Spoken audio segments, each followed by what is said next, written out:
The world under heaven, after a long period of division, tends to unite. After a long period of union, tends to divide. This has been so since the antiquity. The year is 184. Han Dynasty of China is in turmoil. Yellow flags are risen across the land, the central government is weakening, and the emperor himself has begun to lose his power and its meaning. In order to stop these rebellions, 4 big warlords have risen. 4 big warlords who are about to challenge the throne of Chinese dynasty, to unite and yet divide China to unite under their own banner.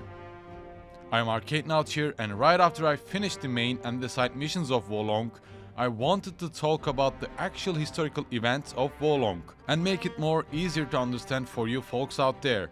Today, starting with the Yellow Turban Rebellion, I will be talking about the important figures of the era and explain what they actually did in those times and how the events happened.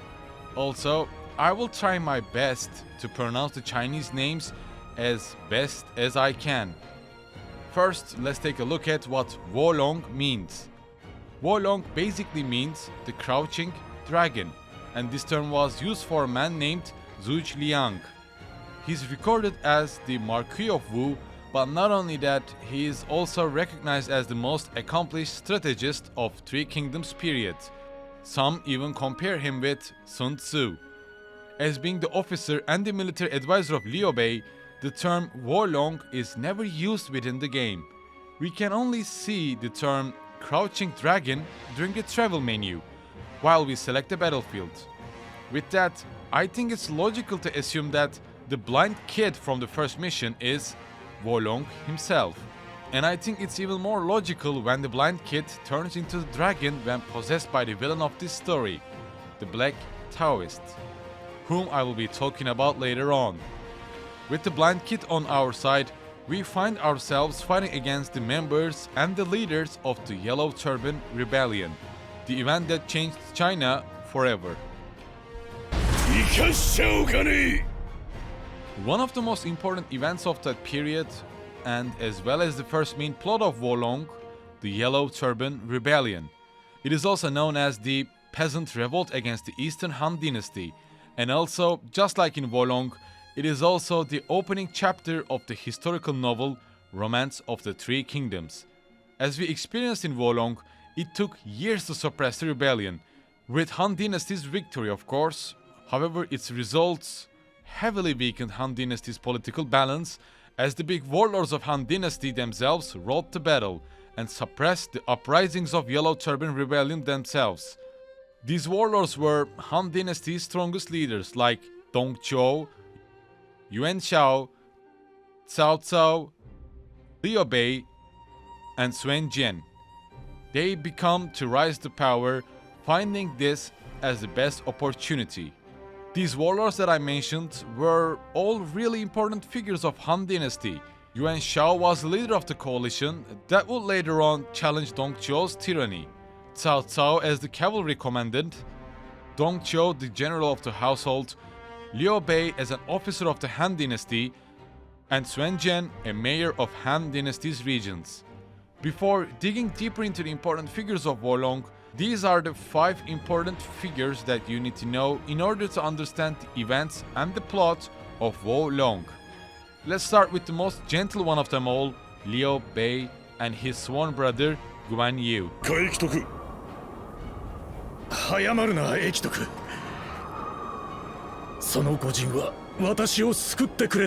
We meet with Liu Bei during one of the expeditions against the brigades of Yellow Turban rebels.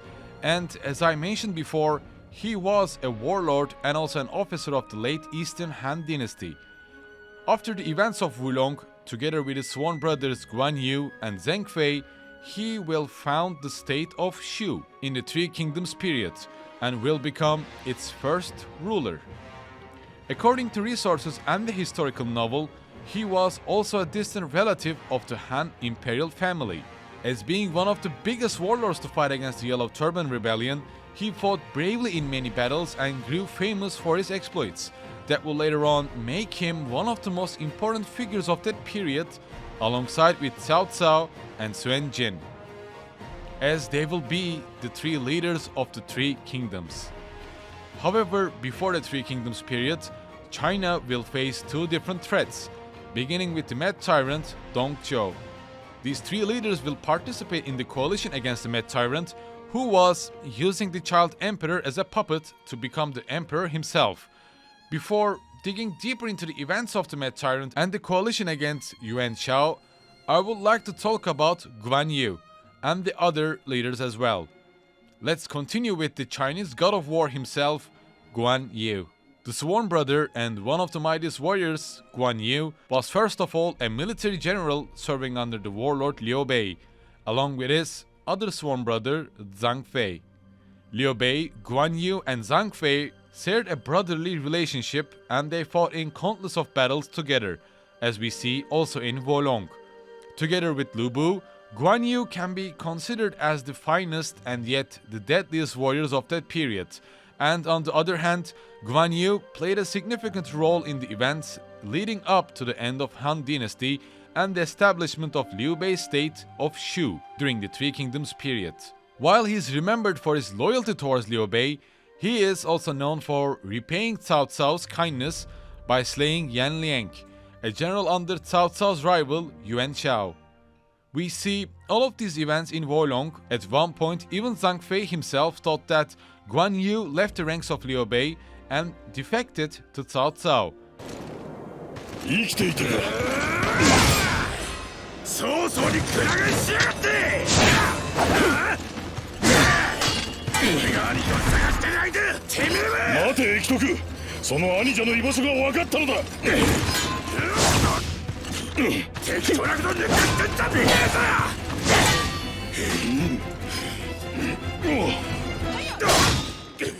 Wolong does an excellent job at portraying these events, but did a terrible job at explaining the history behind it, I believe. I don't want to explain the events of Three Kingdoms and give spoilers about any future DLC or the sequel. However, Guan Yu's future and his end is also known, and I believe it's a bit necessary to know how he dies in order to understand another side of the Three Kingdoms period.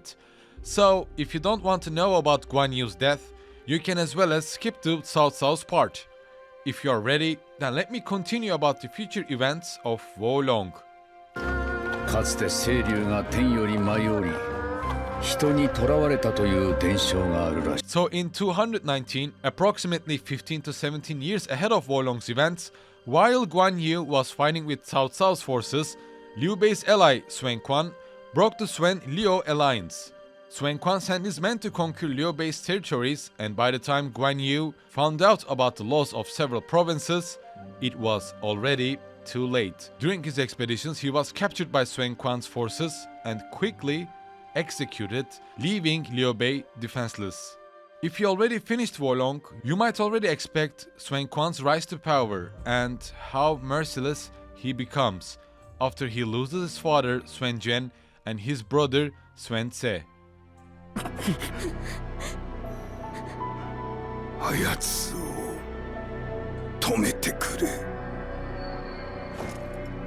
おやせ！父上！ Right after Liu Bei, we meet with Cao Cao and Sun Jian during our assault on Yellow Turban base. Cao Cao can be summarized as like Nobunaga Oda of Three Kingdoms period. If Liu Bei is the kind-hearted gentleman of Three Kingdoms period, Cao Cao is the mastermind, the strategist of this merciless history. As being the Grand Chancellor of the Eastern Han Dynasty, he amassed immense power during the dynasty's final years. In contrast to Shu state of Liu Bei, he laid the foundations for the state Wei, as he was posthumously honored as Emperor of Wei. Despite the fact that he never officially proclaimed himself as Emperor of China or as the Son of Heaven. Even during our Wolong experience, Cao Cao shows himself as merciless strategist and as a fearsome leader, even during the raid against Yuan Shao or Dong Zhuo, or even during the assault to the mightiest of all men, Liu Bu. What's interesting is that Dong Zhuo himself offered a rank to Cao Cao and also a seat, when Dongzhou himself placed a puppet emperor on the throne. Couple of years after these events, regional warlords including Liu Bei, Cao Cao and Sun Jian formed a military alliance under Yuan Shao to end the Mad Tyrant's reign. Although Warlong depicted Yuan Shao and Cao Cao as close friends, it is best to not forget that they are all officers and warlords of a war-ridden land. They rose to power in rebellion against Dongzhou, but in Cao Cao's and Yuan Shao's minds, it is best to state that they were not friends but rivals. I will soon talk about Yuan Shao and the end mission of Warlong more detailed, but it is best to understand Cao Cao's motives here, I believe. You see, Yuan Shao formed a coalition to stop Dongzhou. However, this alliance of warlords failed to destroy the Mad Tyrant. As you know, Dongzhou's most trusted general, his foster son Liu Bei, was in fact the one who killed Dongzhou. However, Cao Cao was very disappointed that the warlords, especially Yuan Shao, did not really want to fight for the Emperor of China. For Cao Cao, each and every warlord fought for themselves. And for Cao Cao, the coalition was a failed try, as he left the alliance and started to build his own power. At this time, both Yuan Shao and Cao Cao showed their true intentions of being rivals. They both built their own army and fought a decisive battle at Guan Yu. The results can be seen by the very last story mission of Warlong, which is depicted as the events that the Black Taoist caused with his elixirs. Before talking about the Black Taoist, there are also several figures that I need to explain first, and our next guest will be Sun Jian.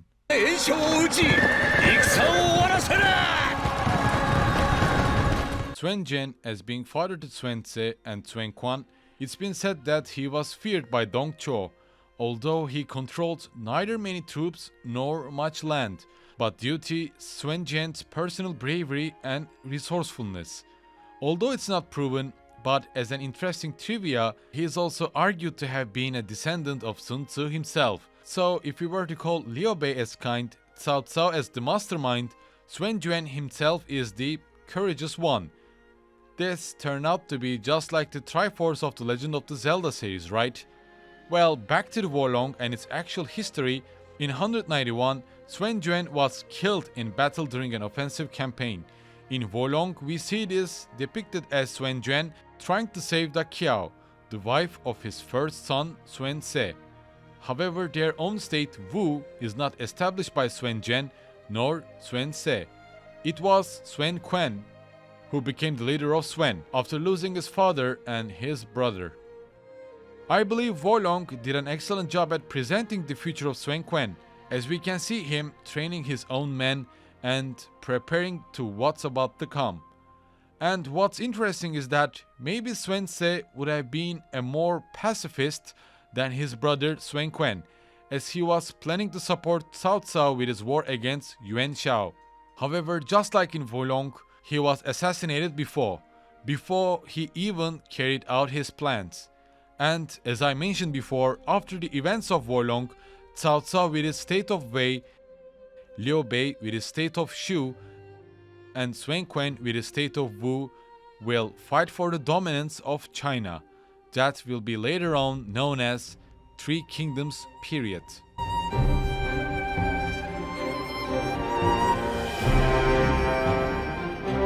As I mentioned before, Warlong did a good job at showing these events, presenting different battlefields and historical figures with a dark fantasy world. However, I believe it's terrible at explaining these events or even its own story, and the figures that I mentioned are really, and I mean really, crucial to understand what's happening around you. And if you grasp these elements, and I'm afraid there are lots of names and figures to know, then let's move on to Dongzhou and the mightiest of all men, Liu Bei. In 189, Emperor Ling died, leaving his young son in the care of Empress and the general-in-chief Jin. They immediately summoned Dongzhou to assist in a plot to eliminate enemy factions. However, before Dongzhou's arrival to the capital, Jin was also assassinated. Situation of chaos was the best opportunity for Dongzhou, as he quickly seized the military control of the capital and deposed the young emperor. Some may call this young emperor was indeed another puppet, but for some, Dong Zhuo was the textbook example of a mad tyrant. His tyrannical ways may be accurate or just being used as a literature point or dramatizing of the events within the romance of the Three Kingdoms. However, the most common thought is that he was indeed a tyrant, and then other warlords formed a coalition against him. However, Dong Zhuo himself was also a military general, a politician, and knew his ways. He was in fact a powerful minister of the imperial government as well. Maybe this tyranny of him lies as he sought to become the de facto ruler of China instead of the young emperor. Although a coalition of Yuan Shao, Cao Cao, Liu Bei and Jian was formed, they failed to down the mad tyrant, and one of the biggest reasons was his most trusted general, Liu Bei. あいつがリュウか。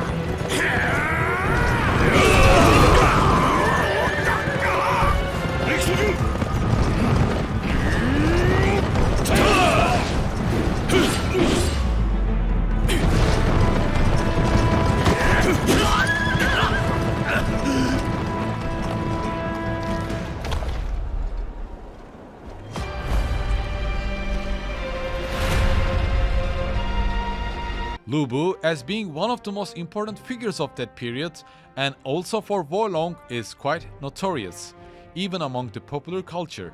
Originally, at first, he was a subordinate of a minor warlord called Ding Yuan, though he betrayed and murdered him, and then he defected to Dong Zhuo before he turned into a mad tyrant. It is stated that Dong Zhuo became his foster father, making Liu Bei the most trusted general of his army, keeping him close to himself, just like a guardian at all times.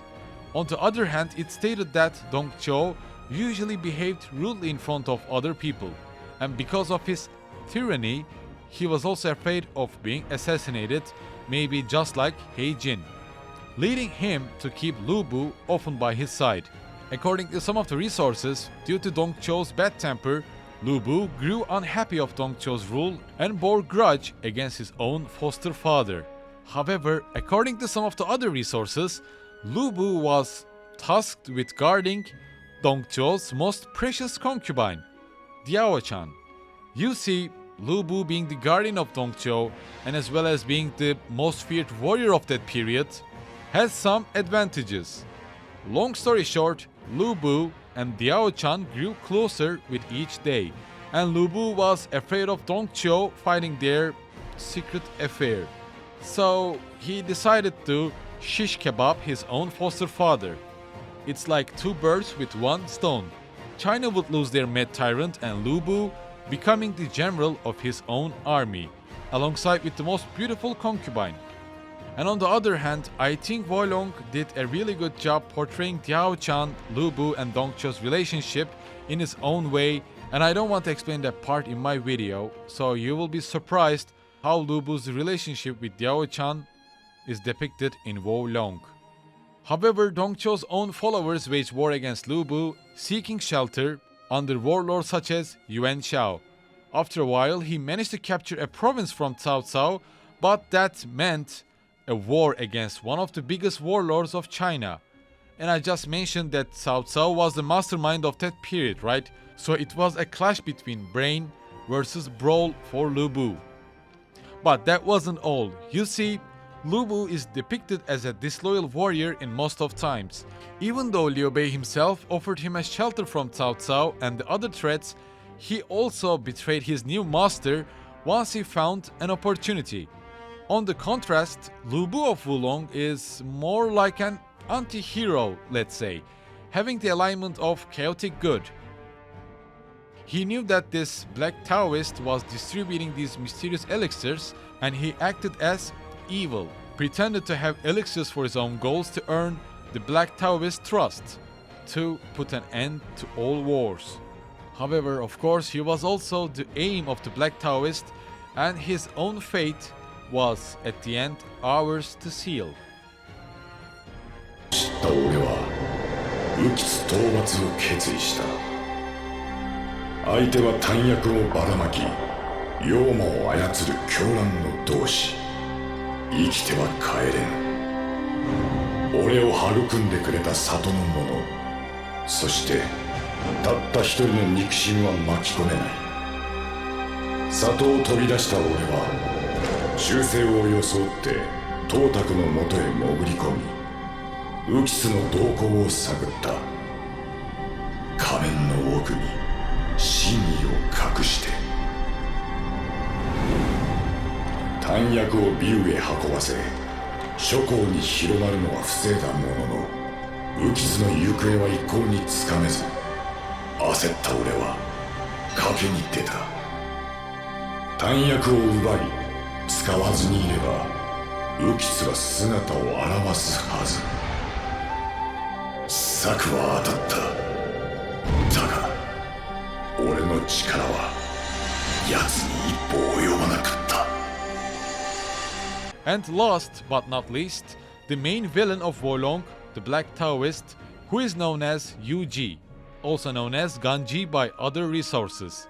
You see, Yu Ji is a Taoist priest and actually is not an evildoer during that period, but he was more like a cleric, or rather like a healer, who helped to cure diseases of many people and saving lives. And my guess, just like they did with Liu Bei, I guess the developers wanted to create an opposite, more like a negative version of Yu Ji for Wolong's story. Instead of healing people, this time Yu Ji was corrupting people for his own gains. And oddly enough, he was actually executed by Sun Ce due to his fame and reputation. You see, Sun Ce was actually jealous of Yu Ji's reputation among the people, and as being the lord of Wu state, I guess he didn't want to share that fame with anybody else. And with that, I guess I covered all the important figures of Wolong and all you need to know to understand what's happening in Wolong. And I guess the last remaining figure that you might need to know is Zhao Yun, who is basically the face of Dynasty warriors alongside with Liu Bei. By the end of Wolong, we see him serve under Liu Bei alongside with Guan Yu and Zhang Fei, becoming sworn brothers. However, this tale might be for DLC content or the sequel, so all you need to know for now is that he was in fact one of the most fearsome generals of Three Kingdoms period, and his tales were dramatized a lot in Romance of the Three Kingdoms novel. So Zhao Yun might appear a lot during the DLC content or the sequel. As always, thanks for watching today's video. If you have any questions or if you want to share your Wolong stories, be sure to write them down by the comments below. Let's see what the DLC contents will bring, or if we will have a sequel later on. Will the divided lands be united under the heaven?